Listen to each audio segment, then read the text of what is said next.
topik sore hari ini adalah following the trend gitu, atau mengikuti tren. Ini gimana ya?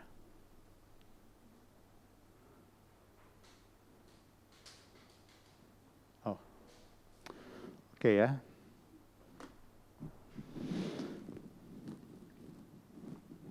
Kalau dilihat dari akar kata dari KKBI, Kamus Besar Bahasa Indonesia, mengikuti tren adalah gaya mutakhir gitu.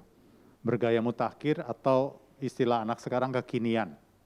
Nah, kalau misalkan kita bisa lihat lebih lanjut adalah tren adalah kecenderungan atau arah yang diminati oleh sebagian besar orang pada suatu kurun waktu tertentu. Jadi, seiring dengan perubahan masa, perubahan waktu di bidang apapun, tren itu selalu bergerak. Tren itu selalu berubah-ubah, sifatnya sangat dinamis. Dan mengikuti perubahan.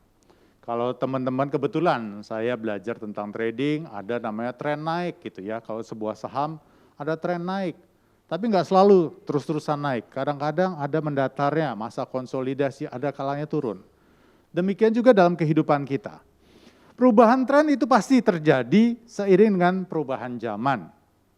Nah, ketika perubahan tren terjadi, itu karena mayoritas lingkungan kita itu mengikuti kondisi tren, maka sebagai anggota masyarakat kita harus pertama adalah mencermati dengan seksama. Kenapa? Tren yang terjadi akan berpengaruh dalam kehidupan kita. Entah itu baik, entah itu buruk gitu ya. Dan setelah kita mencermati, mempelajarinya, kita harus mengambil langkah untuk bisa beradaptasi. Beradaptasi itu tidak selalu berarti kita harus mengikuti tren. Tapi kita juga bisa melihat, mengambil sikap, apakah saya harus menjauhi lingkungan ini, perubahan ini. Karena tidak selalu baik. Ada hal-hal yang mungkin negatif. Jadi kita harus, pertama, kita harus mencermati, apakah yang terjadi sekarang ini. Kadang-kadang tren itu ada karena hal yang menyangkut dan diikuti oleh banyak orang, sehingga mau tidak mau kita harus beradaptasi. Contohnya ketika ada di pandemi, trennya adalah ketika orang nggak bisa kemana-mana, trennya adalah work from home begitu ya. Kita harus mengikuti, walaupun kondisinya negatif, tapi harus kita ikuti. Lalu yang ketiga, ada tren-tren yang harus kita pertanyakan. Saya ikut apa enggak? Saya menghindari atau saya pilih sebagian atau saya ambil semuanya begitu. Nah, dalam mengambil sikap, apakah kita harus mengikuti tren, artinya masuk ke dalamnya, kita harus memahami prinsip-prinsip dasarnya dulu, supaya kita nggak bingung gitu ya. Kita harus memahami prinsip-prinsip dasar dan tujuan hidup kita dengan benar yang akan mempermudah kita dalam menilai, mempertimbangkan, bersikap, dan mengambil keputusan dengan baik. Jadi di dalam kehidupan kita harus paham benar mengenai tujuan hidup kita, kemana arah kita. Karena kalau nggak begitu, kita akan bingung mengambil keputusan, apakah keputusan kita ini baik atau enggak. Nah, berikutnya adalah tujuan hidup manusia. Dari zaman masih muda gitu ya, teman-teman suka bercanda begitu. Tujuan hidup kita apa sih? Ya, hidup senang-senang, hidup foya-foya, mati masuk surga, begitu kan ya. Mungkin sampai sekarang begitu. Apakah mungkin sih begitu ya? Nah, tapi yang jelas kalau digeneralisir gitu ya, umumnya orang pertama, tujuan hidup manusia itu apa sih? Yang pertama adalah hidup sementara di bumi ini. Kita tahu bahwa kita ini hidup sementara. Hidup pertama pengen sejahtera. Kedua pengen sehat supaya bisa menikmati kesejahteraan itu. Yang ketiga, sukses. Yang keempat adalah bahagia. Ini waktu kita hidup di bumi. Terus, kan nggak selama-lamanya nih kita hidup di bumi. Nah, dalam kita memasuki kehidupan yang kedua adalah di dalam kehidupan kita, ya pengennya masuk surga lah, nggak pengen binasa masuk neraka. Itu pendapat hampir semua orang. Berikutnya. Kita coba untuk melihat latar belakangnya dahulu. Di dalam Kejadian 1 ayat 27,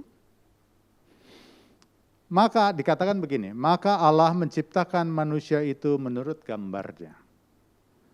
Menurut gambar Allah diciptakannya dia, laki-laki dan perempuan diciptakannya mereka.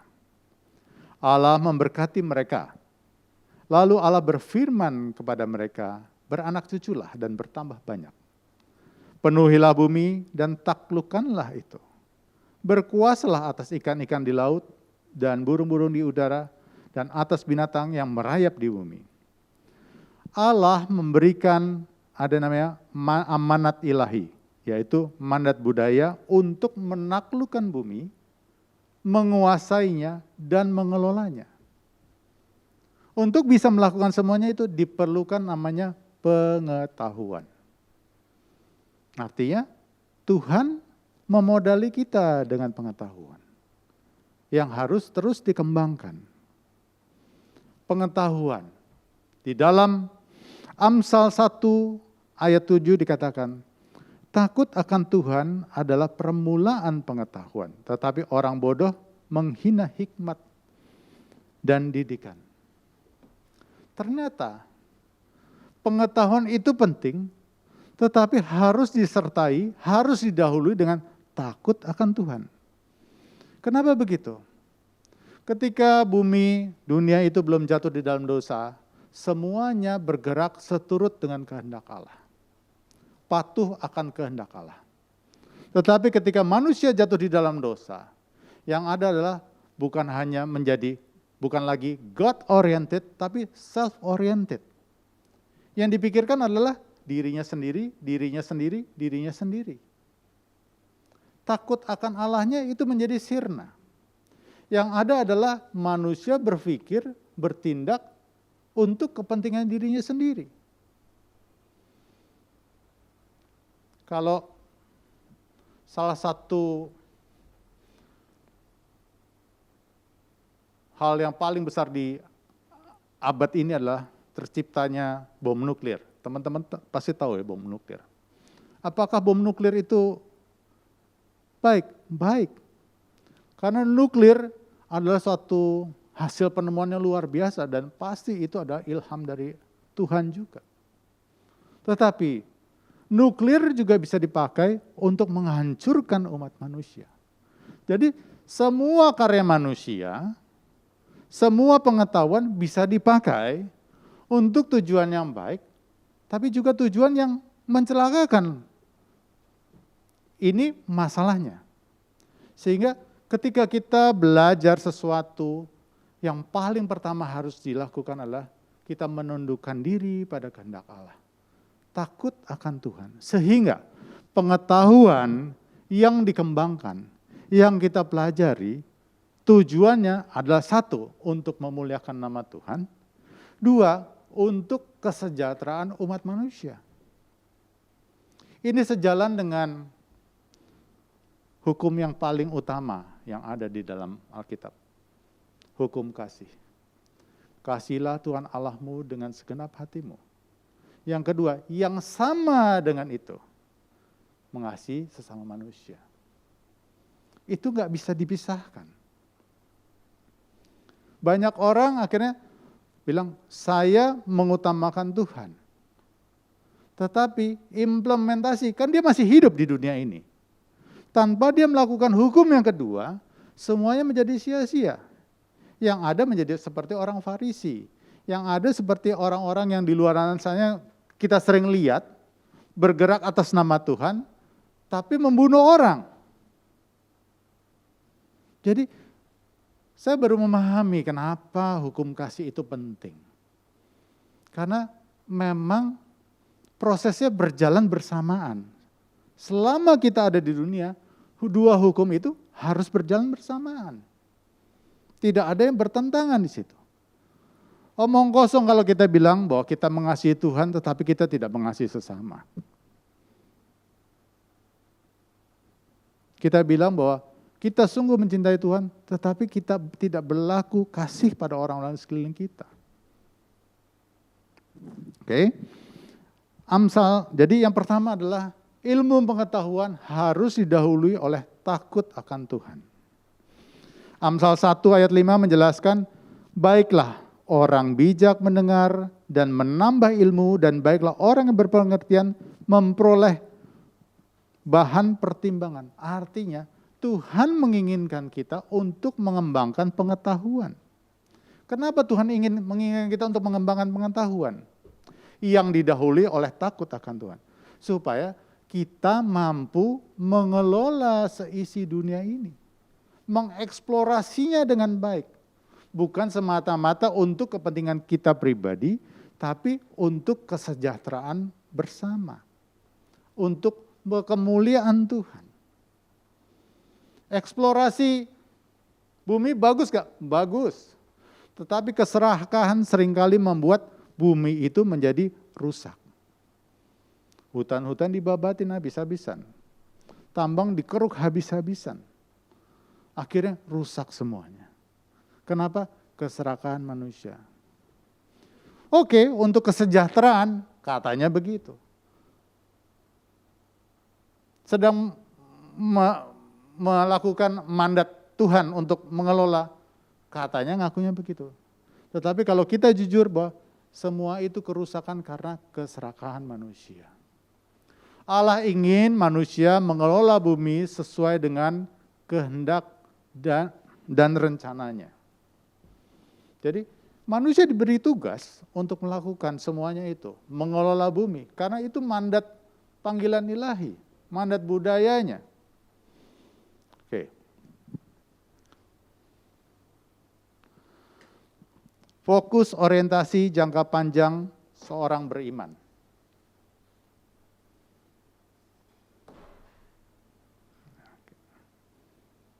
Pertama, Allah membangun manusia rohani yang akan masuk dalam kekekalan di luar, semua itu akan dibinasakan. Maksudnya begini, keberadaan manusia di bumi ini hanya sementara. Tidak selama-lamanya. Rata-rata menurut Alkitab 70 tahun. 70 tahun itu ngapain sih? Kita lagi disekolahin sama Tuhan. Supaya kita memiliki karakter seperti apa yang Dia mau. Prosesnya gimana? Lewat interaksi dalam kehidupan kita. Lewat kita mengikuti perubahan-perubahan zaman. Interaksi sesama dengan manusia. Manusia rohani adalah hal yang terpenting buat Tuhan. Tujuan akhirnya itu. Kenapa? Karena segala sesuatu, bumi ini akan musnah. Nanti ketika semuanya sudah habis, kita nggak bicarain karir lagi. Kita nggak bicarain kita punya keluarga lagi, kita punya rumah lagi. Enggak. Semuanya dirubah menjadi baru. Tetapi manusia rohani kita, itulah tujuan long term kita yang harus jadi perhatian. Kedua, Allah menggarap membentuk manusia melalui proses kehidupan di dunia. Melalui hubungan dengan sesama dan juga dengan lingkungan sekitarnya. Interaksi sesama manusia itu yang akan membentuk kita. Jadi kalau ditanya ya, bagaimana sih kita supaya bisa menjadi pribadi yang bentuknya sepertinya Tuhan mau? Apakah kita menyendiri di dalam hutan, di dalam gua, lalu kita berdoa aja? Ternyata enggak begitu. Ternyata di dalam kehidupan kita sehari-hari, hubungan kita dengan sesama, suami dengan istri, orang tua dengan anak, pimpinan dengan karyawan, karyawan dengan karyawan yang lainnya, itu yang akan membentuk kita. Ada konflik ketika konflik, bagaimana kita bisa menguasai diri, itu yang akan membentuk kita. Jadi, menjadi manusia yang berkenan kepada Tuhan, itu diproses lewat interaksi sehari-hari. Ketiga, tujuan akhirnya adalah memasuki kehidupan yang kekal bersamanya. Dunia hanya sementara untuk menjalani pendidikan pembentukan karakter.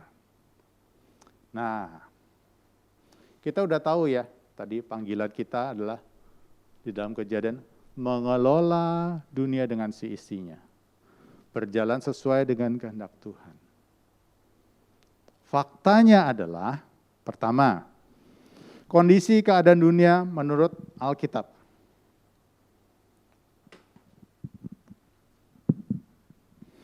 Kejadian 6 ayat 5, ketika dilihat Tuhan bahwa kejahatan manusia besar di bumi, dengan bahwa segala kecenderungan hatinya selalu membuat kejahatan semata-mata. Di Efesus 5 ayat 15 juga dikatakan, perhatikanlah dengan seksama bagaimana kamu hidup. Janganlah seperti orang bebal, tetapi seperti orang arif. Artinya gini, kalau sampai Wahyu dikatakan, bahkan ketika sudah terjadi malapetaka besar, banyak orang tidak bertobat, terus melakukan kejahatan. Kita masih hidup di dunia ini, tetapi trennya adalah dunia ini semakin lama semakin jahat. Di satu sisi Tuhan menginginkan kita mengelola dunia ini. Tapi kondisinya dunia makin lama makin jahat. Itu yang membuat kita seringkali menjadi bingung. Bagaimana kita harus bersikap? Kan kita masih hidup. Apakah Tuhan mengambil semua permasalahan yang ada di dunia ini? Enggak. Dibiarkannya kita berjuang di situ untuk pembentukan kita, tetapi tidak dibiarkannya kita sendirian. Ada Roh Kudus yang menolong kita, memimpin kita untuk bersikap benar di hadapannya. Konflik-konflik ini itu terus terjadi, tidak bisa dihindarkan. Kita udah tahu nih, oke, saya hadir di dunia ini. Tadi tujuannya kan ada dua ya. Pertama, ingin hidup bahagia di dunia ini, tapi pengen juga nanti nggak binasa begitu. Bersyukurlah kesempatan yang kedua terbuka. Kita tidak binasa selama-lamanya. Kenapa? Karena Tuhan Yesus sudah menebus kita. Kalau enggak, meluncur juga kita ke neraka. Tetapi dalam perjuangan kita menghadapi kondisi tren dunia yang makin lama makin jelek, makin lama makin jahat. Kita harus berjuang. Kita bergantung pada Tuhan untuk bisa mengambil sikapnya benar. Di awal tadi saya katakan penting sekali kita paham, kita memahami sepenuhnya tujuan hidup kita itu apa. Karena kalau kita nggak paham, kita akan bingung dengan perubahan-perubahan zaman. Tiba-tiba trennya begini, trennya begitu. Tren di Indonesia berbeda, di Eropa berbeda. Sama seperti sebuah negara jika tidak punya undang-undang dasar, tidak punya acuan dasar, tidak punya peraturan-peraturan, maka semua akan menjadi liar. Kita nggak akan tahu mengambil keputusan yang benar. Kita sebagai orang Kristen harus mengerti banget, harus paham tujuan hidup kita itu apa sih? Ketika saya muda, saya punya cita-cita banyak, punya keinginan banyak. Saya pengen hidup bisa senang lah begitu ya. Ternyata ketika setelah menjalani kehidupan, untuk berbahagia bisa diperoleh dengan hal-hal yang sederhana. Memiliki banyak, ketika saya punya banyak, saya mampu melakukan apa yang saya senangi, memang membuat saya senang. Tetapi tidak serta-merta pasti membuat saya bahagia. Saya bersyukur Tuhan memberi keluarga yang luar biasa. Kami pernah mengalami hal-hal masa-masa sulit, tapi masa-masa yang menyenangkan juga. Ketika sudah menjalani semua ini, saya bisa melihat jejak-jejak Tuhan. Ternyata di dalam ketika kita mengalami perkara-perkara sulit, Tuhan beracara di situ. Tuhan memberi pertolongan, Tuhan memberi kelegaan. Asal kita melekat aja pada Tuhan, selalu pasti ada jalan keluar. Dan saya bisa katakan sekarang, masalah itu baik. Problem itu baik. Karena itu mendidik kita, agar iman kita bertumbuh. Percaya kita pada Tuhan bertumbuh. Ayub aja juga alami begitu kan. Harus digoncang luar biasa lewat permasalahan yang takarannya memang sudah diukur oleh Tuhan. Mungkin Tuhan gak akan tetap berikan masalah sebesar Ayub pada kita, karena takaran tiap orang beda-beda, kemampuan orang beda-beda. Tetapi itu akan mendatangkan kebaikan bagi kita. Tuhan turut berperkara dalam segala peristiwa untuk mendatangkan kebaikan bagi kita, bagi orang yang mengasihinya. Saya pegang itu aja. Ketika permasalahan terjadi, pertama saya periksa, apa yang saya salah ya? Saya koreksi dulu. Bergaul sama Tuhan, hidup dengan Tuhan, yang dibutuhkan adalah kejujuran pada diri sendiri. Ternyata, kita nggak perlu tahu, hafal semua isi ayat Alkitab, tetapi ketika kita bergaul dengan Tuhan, lewat baca Alkitab tentunya, dan kita jujur pada diri sendiri, Tuhan akan menunjukkan. Kalau kita jujur, kamu salah di sini. Kamu tidak seharusnya lakukan ini. Tuhan akan memberikan belokan-belokan untuk meluruskan kita. Oke? Di Wahyu juga begitu. Jadi manusia, dunia ini trennya makin jahat. Oke. Tren kondisi yang pasti terjadi. Kalau kita lihat, perubahan tren adalah pertama saat ini adalah dalam hal teknologi. Teknologi makin lama makin cepat. Dan sekarang musimnya adalah digitalisasi, semua jadi digital. Semua jadi tidak terpisah, tidak dipisahkan oleh jarak. Saya jadi ingat tuh, kalau di Alkitab bilang bahwa pada akhir zaman maka ada hamba Tuhan yang terbunuh dan seluruh orang dunia melihat. Waktu itu mungkin belum ada televisi gitu. Bisa jadi nanti ada kejadian ada televisi. Digitalisasi terjadi. Di segala bidang. Makin lama perubahan itu makin cepat. Dan apakah semuanya harus kita ikuti? Kalau saya bilang, kita harus beradaptasi. Teman-teman udah dengar ya, namanya ada metaverse. Ya, pasti. Metaverse. Sampai gereja pun sekarang dibikin metaverse. Saya bingung juga tuh. Apakah kita harus mengikutinya? Nah, kalau kita nggak ngerti prinsip-prinsipnya, kita akan terbawa arus untuk masuk ke situ. Demi popularitas. Maksudnya popularitas itu apa? Supaya jemaat kita jadi banyak. Karena kita ngikutin tren. Contohnya lagi, saya perhatikan, apakah selalu jelek? Enggak, tapi bisa kebablasan. Kalau diperhatikan, gereja-gereja sekarang adalah punya hampir nggak ada bedanya sama show. Musik luar biasa, tata panggung luar biasa.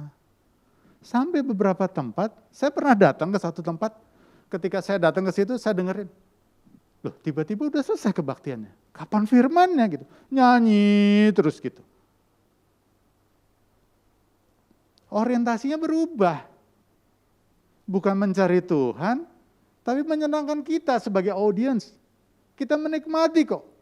Lalu kita bilang, hadirat Tuhan luar biasa. Aku bilang, hadirat Tuhan yang gimana sih gitu. Saya nggak paham. Kadang-kadang juga saya prihatin juga ya, ada berusaha memompa begitu ya jemaat ya. Sebetulnya kan ibadah itu kan ketika kita beribadah pada Tuhan kan bukan hanya di gereja ya. Ketika dalam kehidupan kita sehari-hari, kita sudah bergaul dengan Tuhan. Interaksi dengan Tuhan. Kalau kita beresin hidup kita sehari-hari, tidak keluar dari koridor Tuhan, kita hidup benar di hadapan Tuhan, maka kita berkumpul bersama saudara-saudara yang lain dengan motivasi yang sama. Itu rasanya beda.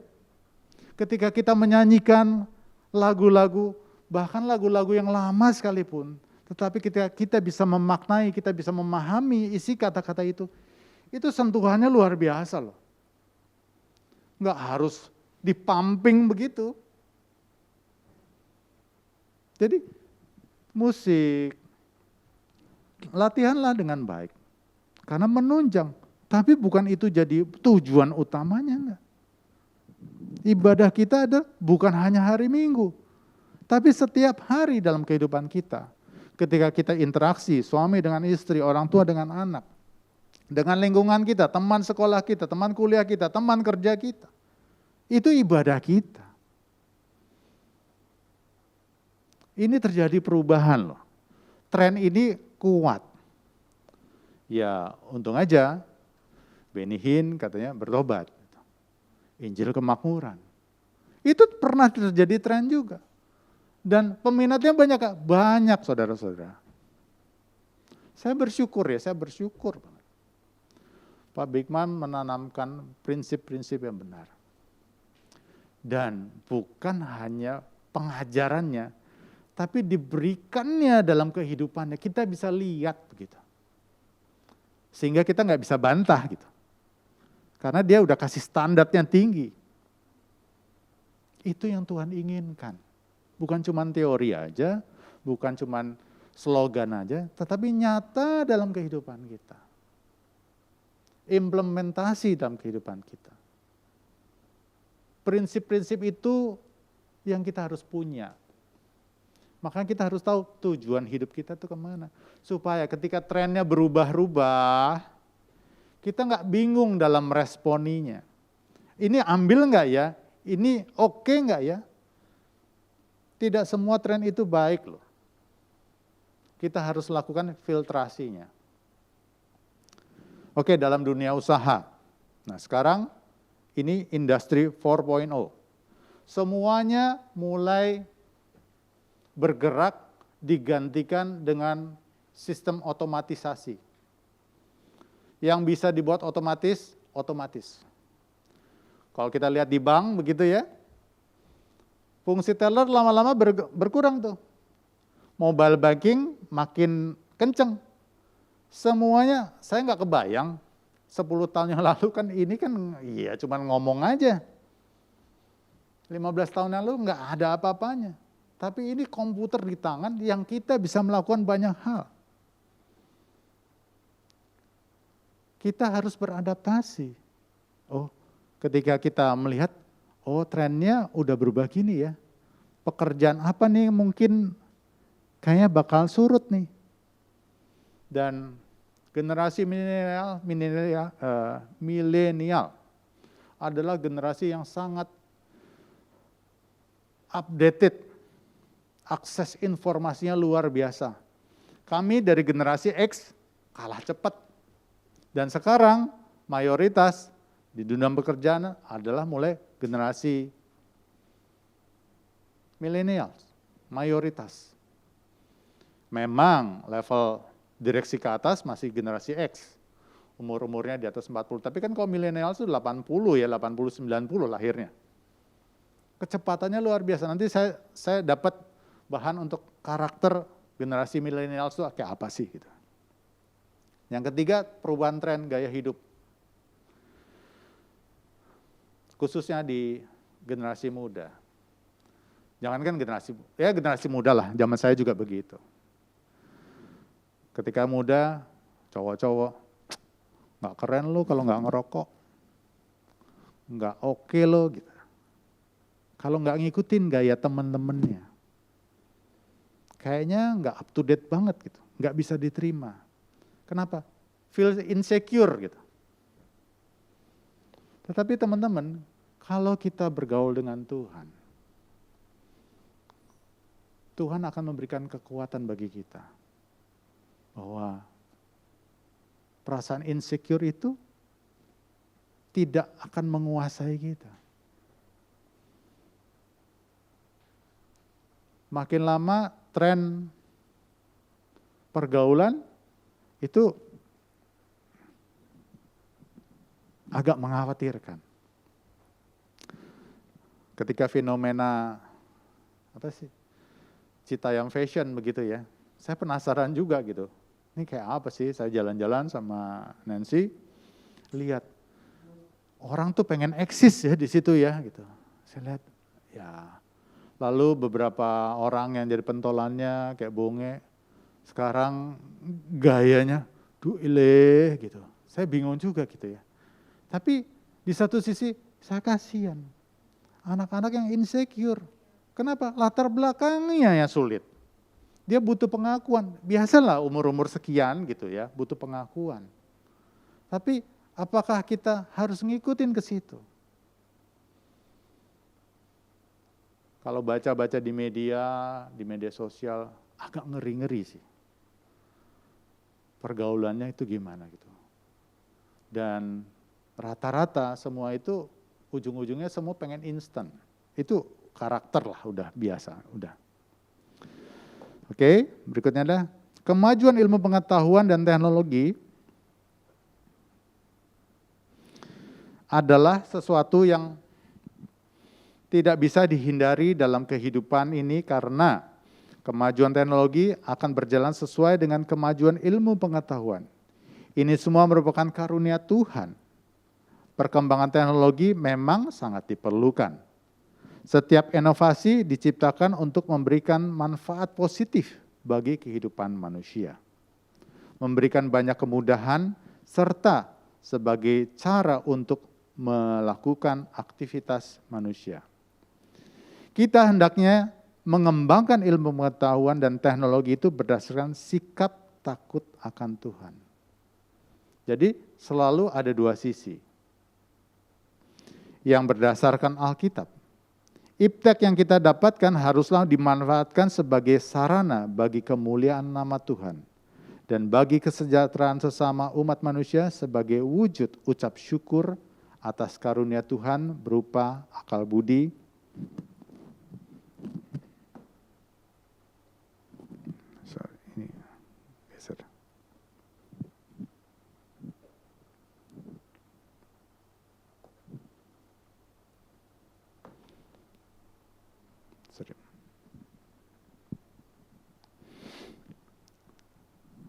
akal budi, kepandaian, kecerdasan, dan talenta yang dianugerahkannya bagi kita.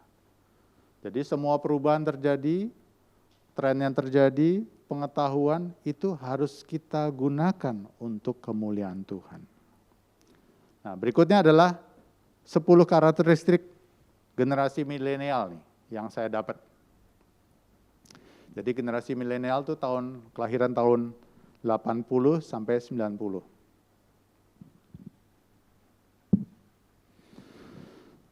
Dalam dunia pekerjaan biasanya. Yang pertama adalah lebih mengutamakan passion daripada gaji. Jadi orang akan cari apa yang menjadi preferensi, senangnya tuh apa begitu. Salah enggak? Enggak juga. Karena kalau kita melakukan apa yang kita senangi biasanya lebih optimum, lebih optimal begitu. 2, mementingkan pengembangan diri. Nah, terus jadi mereka akan belajar banyak, cepat. 3, memiliki daya saing yang tinggi. Karena akses informasi, akses pembelajaran, kita semua bisa belajar secara online sekarang, nggak harus pelatihan langsung. Jadi kompetitifnya tuh makin tinggi. Semakin tinggi kompetitif, biasanya stress levelnya juga naik. 4, technological savvy, artinya sangat liquid begitu, sangat mudah beradaptasi dengan perubahan teknologi. Belajar via multimedia, belajar via akses informasi digital itu gampang banget. Gadget juga gampang. 5, tertarik bekerja di perusahaan yang prestisius. Keenam, cenderung berpindah-pindah tempat kerja. Nah, sekarang tuh banyak tuh anak-anak millennials 2 tahun udah pindah lagi. Bagi perusahaan sebetulnya sulit. Kenapa? Proses pendidikan untuk menjadi ahli itu butuh waktu. Tetapi anak-anak ini gampang banget pindah-pindahnya. Karir path-nya kurang direncanakan dengan baik. Padahal sebetulnya lewat kantor, lewat pendidikan, Tuhan sedang mendidik kita namanya kesetiaan. 7, menyenangi pekerjaan yang fleksibel. Ya, tidak terikat dengan waktu. Kalau bisa dikerjain dari mana aja. Remotely begitu. 8, mementingkan work-life balance. Ya, work hard, play hard, begitu istilahnya. Tapi yang ada sekarang, istilahnya apa ya? Gampang pengen healingnya begitu. Dikit-dikit pengen healing. Kecenderungannya cepat menyerah. 9, membutuhkan sosok pemimpin untuk mengarahkan, bukan mendikte. Nah, ini biasa terjadi konflik nih dengan orang-orang yang bosnya jadi generasi yang di X gitu. Karena beda style. Anak-anak ini karena dia butuh patron, butuh orang-orang yang bisa melit mereka tanpa banyak menggurui, tapi memberi inspirasi. Ke-10, tertarik menjadi entrepreneur. Makanya startup banyak tuh. Tapi ternyata dunia usaha kan gak gampang-gampang amat ya. Membuat usaha tuh ternyata gak gampang. Modal semangat aja ternyata gak cukup. Modal keuangan aja ternyata gak cukup. Yang namanya pengusaha butuh ketangguhan. Trennya sih oke, tetapi mentalnya itu. Padahal dalam perjalanannya, dalam dunia bisnis Tuhan juga sedang mendidik kita untuk menjadi yang tough, tidak mudah menyerah. Nah, saya tertarik dengan di Matius 5 ayat 48. Karena itu haruslah kamu sempurna sama seperti Bapamu yang di surga adalah sempurna. Saya baru dapat belakangan ini. Kalimat itu tuh maksudnya apa? Ternyata Tuhan menginginkan kita sempurna, bukan sempurna tanpa kesalahan. Sempurna di sini adalah ketika kita bisa menyelesaikan tugas yang diberikan Bapa bagi kita seturut dengan talenta yang diberikannya bagi kita. Itu sempurna. Kalau kamu dikasih talenta 1, setidaknya kamu menyelesaikan dengan talenta yang 1 kamu punya itu. Kalau kamu punya 5, selesaikan dengan 5. Dan tugasnya sampai selesai. Itu namanya sempurna. Itu sebabnya Tuhan Yesus di atas kayu salib dikatakan, sudah selesai.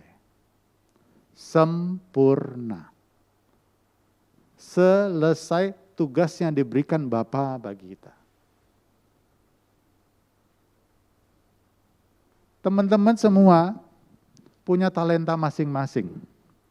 Ada yang 1, ada yang 2, ada yang 3, ada yang 5, ada yang 10. Yang punya 10, aku udah selesai, nggak bisa begitu ngitungnya. jangan bandingkan diri kamu menyamakan dengan yang talentanya 5. Karena kamu diberi 10. Ada tanggung jawab yang berbeda. Kalau 1, setidaknya kamu 1. Lebih bagus kalau jadi 2. Itu artinya kamu bisa menyelesaikan apa yang Tuhan berikan bagi kamu.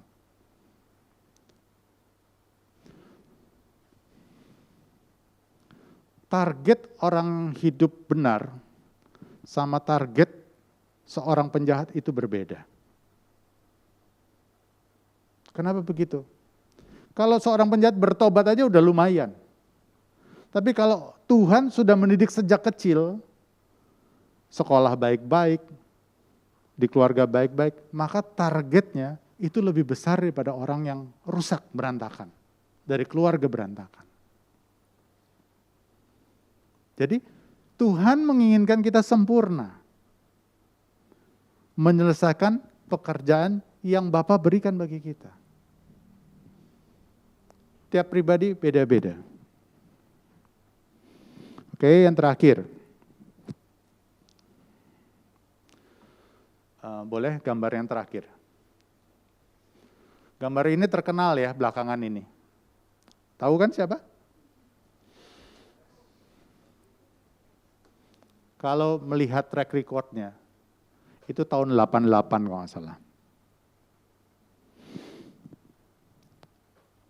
Bapak ini keluarga baik-baik, polisi yang baik-baik, hidup bergereja baik-baik, saat dia belum punya posisi dan jabatan yang tinggi. Dalam satu wawancara antara di website, di channelnya Deddy Kobuse, waktu itu diskusi dengan Ahmad Saroni, dia bilang, Ahmad Saroni bilang begini, saya kenal beliau tahun 2016, itu beda sekali dengan yang belakangan ini, beda sekali. People can change ya. Ketika kita hidup biasa saja, masih biasa-biasa saja, masih hidup benar. Tapi ketika diberi lebih, memperoleh lebih, itu bisa berubah.